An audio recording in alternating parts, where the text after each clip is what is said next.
Hello and welcome to my YouTube channel. I'm Adam the Explorer and I'm one of the Dacia Duster Explorers. In this video you'll see me driving green lanes, which is commonly known as a hobby of green laning. Some of these lanes can be easy and some can be incredibly difficult and or potentially dangerous, but all offer a beautiful feeling of excitement and escapism. If you have any doubt about the green lane you're driving, get out and walk the lane first, making a mental note of places to turn around and if needed, thinking about strategies to overcome any difficult sections you come across. Because reversing after a failed attempt to get along the lane can be incredibly difficult and increases your risk of an accident or potential damage to your vehicle. I personally should know.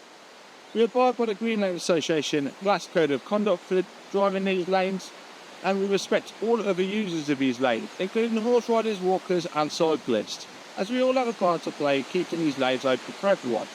If you're thinking of green laning yourself, please consider joining the Green Lane Association to help in the fight to keep these lanes open and to help you understand more about this hobby. We also have the Trailwise 2 website, which will significantly aid in your planning. Please don't forget to like and subscribe to get updates on new videos and check out my large video collection. For more information, head to my website www.adamtheexplorer.co.uk and www.daciadusterexplorer.co.uk, which also has some tools to help you. And finally, thanks for watching, stay safe and enjoy your trips.